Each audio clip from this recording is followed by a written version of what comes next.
ঈদ উপলক্ষে কিছু কেনাকাটা করতে যাই। কি কিনবো তা জানি না, তবে বাজার গিয়েছিলাম। বাজার গিয়ে তো আমরা মহা বিপদে পড়লাম। এখানে কোনো এটিএম বুথই পাইনি। তো আমরা একটু ঘুরে ঘুরে দেখছিলাম কোথায় এটিএম বুথ পাওয়া যায়।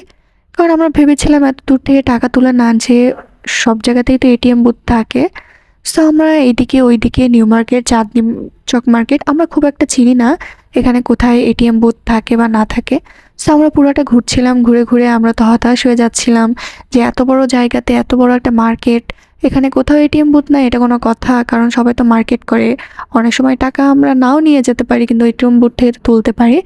সো আমরা একটা পেয়েছিলাম, কিন্তু একটা পেয়ে ওখানে আর কোনো কাজ হয়নি, ওখানে কোনো টাকা দিচ্ছিল না, মেবি কোনো কার্ডের মানে ওখানে সাপোর্ট করছিল না।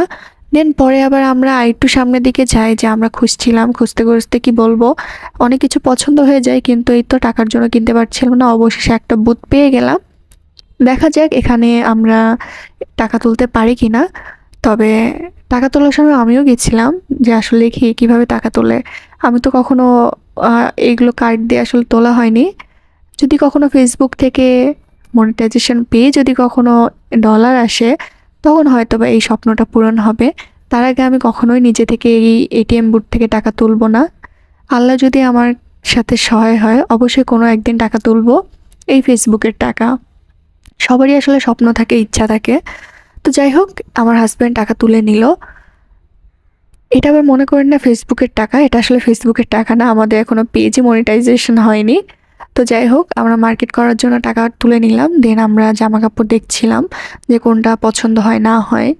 তো যাই হোক, অবশেষে একটা কিনে নিলাম। দেন আরও অনেক কিছু বাজার করি কিন্তু সেইগুলো আসলে ভিডিও নেওয়া হয়নি, বা এসেও আসলে ভিডিও করা হয়নি, ভুলে গেছিলাম। যেদিন আসলে বাসায় যাব, প্যাকেট করব জামা কাপড়, সেই দিন একটু দেখাই দিব আপনাদেরকে। সো এই তো আমরা রাতের বেলা আসার সময় নান গ্রিল কিনে নিয়ে আসি, আমরা নান গ্রিল খেয়ে রাতের খাবারটা শেষ করি।